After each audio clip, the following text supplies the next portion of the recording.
Hey yo, what's up everybody? Holmes here and welcome back to more Dark Souls 3 walkthrough, real walkthrough, not a playthrough with the Dex Build. And today we are going to be taking on the boss of the Undead settlements. This boss is going to be the Cursed Rotted Greatwood, and it's that thing right there. The way to beat this guy, it's fairly simple.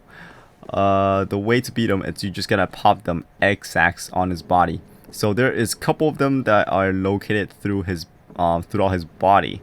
There's one on the top right shoulder area, which is right there, and then there's one on its back, and then there's one on the underside of his thigh, and then there is one on its left feet and one on the left hand. So after like destroying those, that's how we do damage to him. Okay. So this guy has two phases. Phase 1, it takes place up here, where there are these villager guys here. And if you try to like pop all the other egg sac thing up here during phase 1, and if you take too long, more of these villagers will spawn from these two little towers here. So yeah, it's gonna be really annoying. There is a way to get him into phase 2. Alright, and he does have some egg sacs right near his crotches. Not surprised there. But yeah, the way to enter phase 2 is you just pop that, the one that's near his crotch, and then we're gonna like jump straight into phase 2. He might try to like pull some attacks on you while you're up here, but then afterwards he will go straight into phase 2. So once we're in phase 2, then we'll start destroying the other egg sacs. Because in phase 2, there's gonna be this arm that's gonna sprout out, like where his stomach is at or something like that. And then that arm is so annoying, but you can also do damage to him by hitting that arm. So we're gonna do that. We're gonna stun him by popping the other sacs. Because once you hit it, it'll kind of stun him. And then after him getting stunned, I wonder if he can sit on you and kill you. But after him getting stunned, then you can go and attack the hand. Oh shit, he's gonna fall.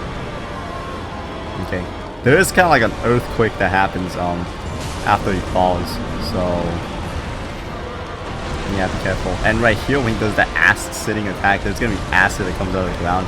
This acid will like slowly chip away at your health, and it will also, it's kind of annoying because it slows you down. And after you stun him, oh shit, I fucking missed. I was trying to get a couple of heavy attacks in on the white hand. I try not to stay near it because it likes to grab, and it has like a 3-hit combo as well.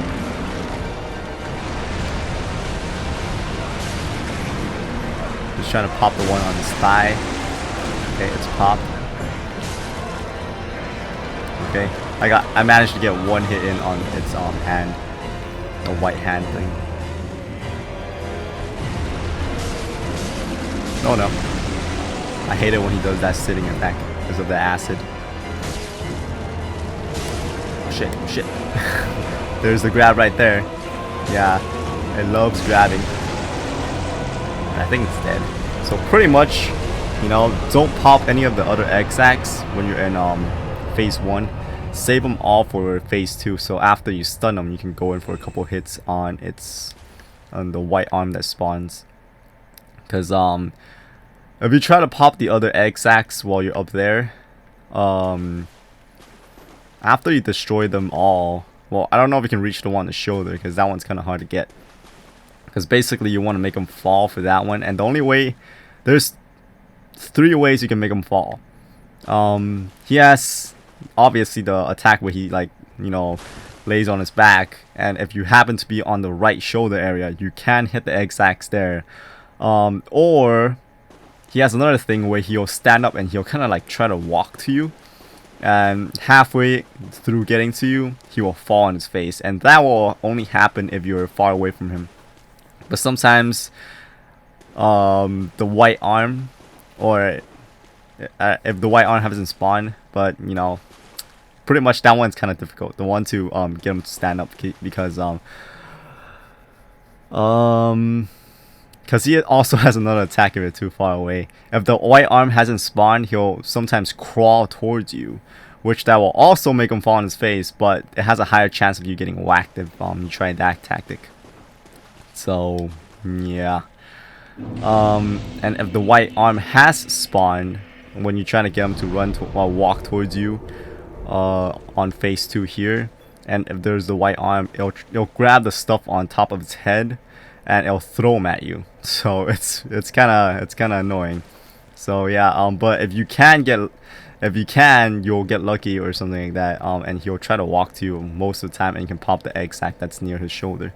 But pretty much I don't bother with that one because it's kind of hard to get to. So yeah, just pop the ones on the side after you get into phase 2 while he's stunned. Go hit the white arm a couple of times. Don't get too greedy. Get 1 or 2 hits. Okay, 2 hits max. Because if you get too greedy, when he recovers from the stun, the white arm will grab you, and the grab does like around 60 to 70% damage to your overall health. So if you have if you don't have max health, you'll probably die because it does a good amount of damage. And the reason why in the last video I said to join the Mount Maker Covenant before fighting the boss, it's because once the boss fight happens, and if he falls, once you get into phase 2, when he falls through the freaking ground, the Covenant leader over here dies. So you can't join the Covenant anymore after that. But yeah, that's pretty much it. Kind of a short video, so instead of ending it here, I'm gonna go back and grab some stuff. So I'm gonna go back to the Undead Settlement bonfire here, and I want to thank It's Me James AJ for pointing this out, that I missed something near the fire area where the first forgot what I call them, the fat minister chicks was praying at. And I can't believe I forgot this item either. This is the freaking Estus Shard. I guess I got too caught up in trying to take down all the enemies in the area and trying to progress through the level. As the previous level was pretty freaking long, and doing live commentary and going through the whole entire level without resting in the bonfire, it's pretty crazy. So yeah, and the item I missed is right there. I usually grab that second before I grab anything else, because the first thing I grab it's Loretta's bone. That's the first thing I grab once I get into this area, and then the second thing I grab most of the time it's the Estus Shard, but obviously I didn't grab it in the previous episode. And I'm just gonna make a little quick run. I just want to kill these guys so they won't follow us once we grab it, because I'm not gonna deal with everyone here again. I'm just gonna grab it and hightail it out of there. So it's right here, Estus Shard, important item. See ya. And I'm gonna cut back to the bonfire so you guys don't have to watch me run back. So I will see you guys in a bit. Alright, we're back in the bonfire now. The next area we're gonna want to go, it's tower on the wall. So let's go there, because I missed a weapon that was in here at the high wall of Lothric. So yeah, it's a straight sword. I don't really use straight swords, so I didn't really pay attention to the weapon that was there. But I believe it's the Astraea's Astraea's long sword, something Astraea sword of something. Yeah. And I want to thank Rick Rodrigo for pointing this one out. I didn't even realize I missed this one, just like the Estus Flask Shard. I was so sure that I got the Estus Shard too, and yeah, apparently it didn't. But yeah, thanks for the heads up, guys. If I missed out on something important, let me know in the comments and I will go back to it.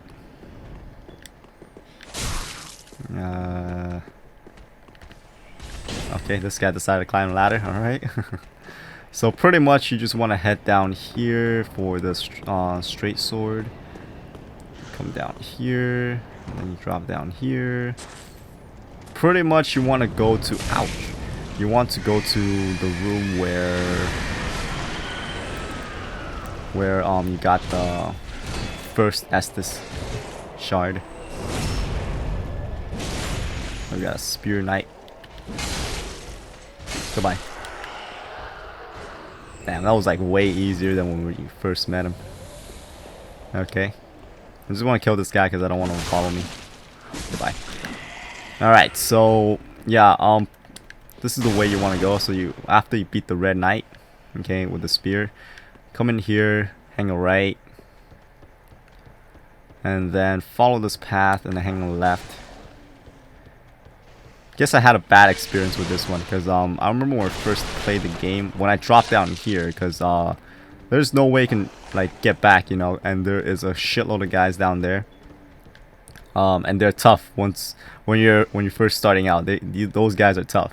So I dropped down here and I opened this chest and I grabbed the freaking Astora straight sword, and when I dropped down I got murked on my first time going Dark Souls 3. So that was just like nightmare right there. So I guess I just wiped that out of my memory and I'm like, okay, that area never existed. Let's just, you know, not go there ever again.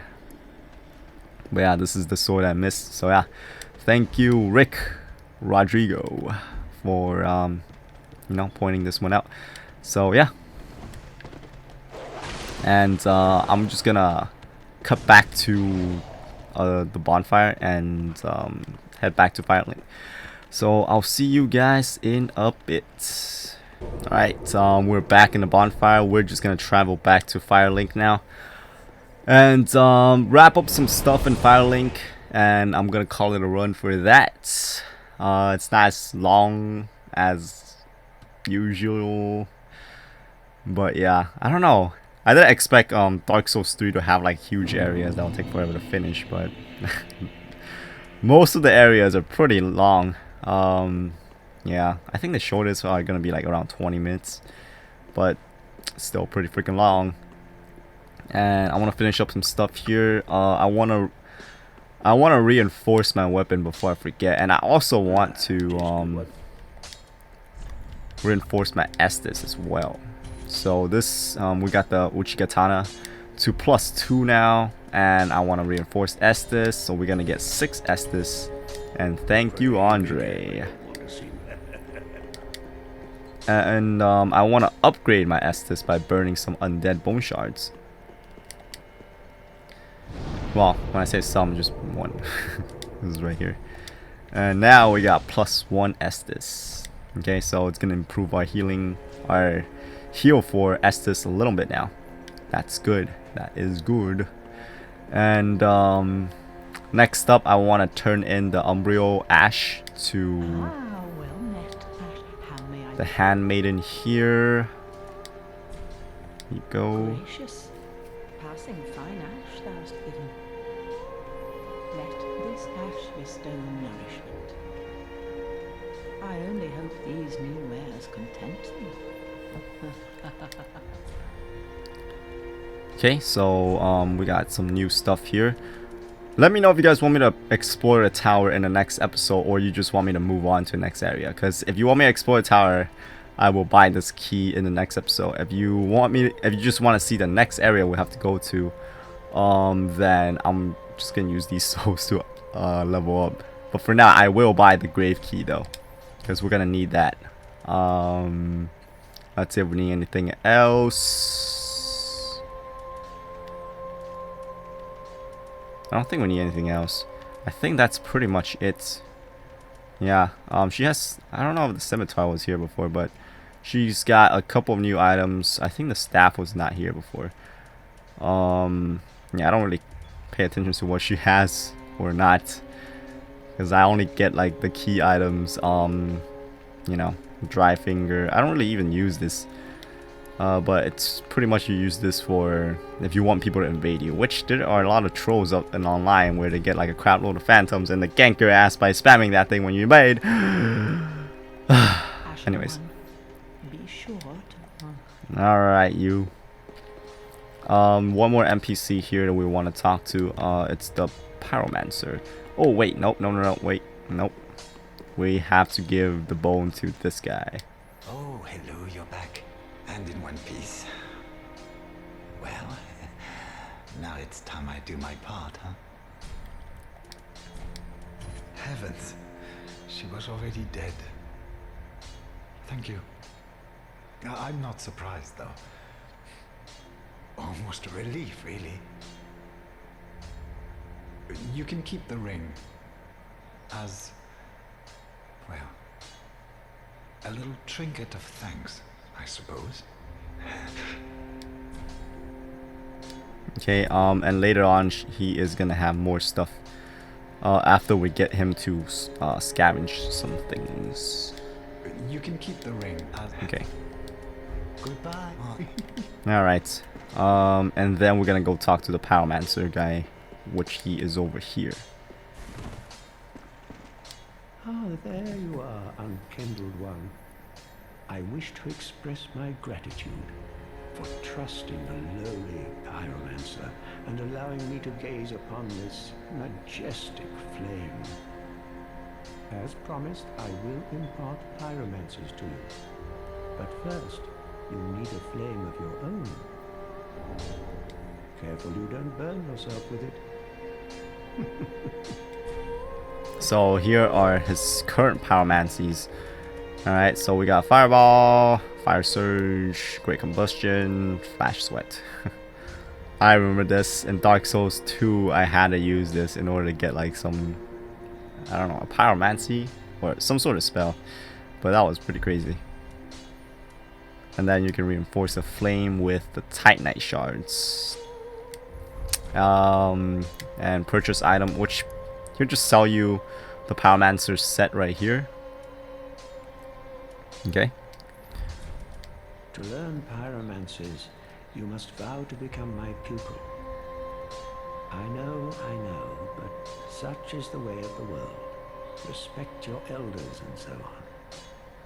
And pyromancy, of course, is no exception. Oh, we'll need a pyromancy tome to learn more advanced pyromancies. Though unorthodox, that would be the most expedient way to make progress. If this were the Great Swamp and you had the luxury of time, we could have trained you the hard way. To learn pyromancy. And that's pretty much all for that. Alright, one last guy we gotta talk to. I don't think okay, the guy's not there, the guy that's all depressed all the time. He is not there. Let's go talk to the one last guy that is here that we haven't talked to yet. It's him, Leonhard. Oh my god, his set looks pretty cool. I like everything except for the chest. It looks kind of weird. I don't know. But he does look like some Bloodborne character. That is why I love him. It's pretty much the only reason why. Well, hasn't it been some time? I'm Leonard, the Ringfinger. Remember me? I slipped you those red eyes some time ago. You're making quite an effort of it, so I thought you might like to know. If you yearn for a proper red-eye orb, one that is uncracked, then kill the Dark Wraith, survivor of the man swallowed by darkness. He has been a prisoner for many ages in the deepest cell of all Lothric. I can see it in your eyes. If you didn't invade, didn't pillage, whatever would you do? If you fancy a proper red-eye orb, one uncracked, untainted, then kill the Dark Wraith, so he has been, I can see. Alright. Guys, if you guys want his armor, I believe I mentioned this before, but if you want his armor right now, you could fight him. He's not super tough. So you could try to take him down now, like you whack him right now, and then he'll get pissed off, and then you guys will have a fight. And after the fight, he'll drop his helmet for free, and the rest of his set can be purchased at the Handmaiden. So yeah, if you want his set right now, that's what you can do. But the thing you'll be missing out on will be his sword, and I don't know if he gives any spell. I can't remember. But his spell, his sword is pretty cool because it has magic, I believe. It can, I think it can shoot out like a little wave, like how Moonlight Blades does. So yeah, I don't know. It's a unique weapon that he has, and you'll be missing out on that. But I don't really care about that, so I kind of want to kill him right now, but I know some people are gonna want to know how to get it.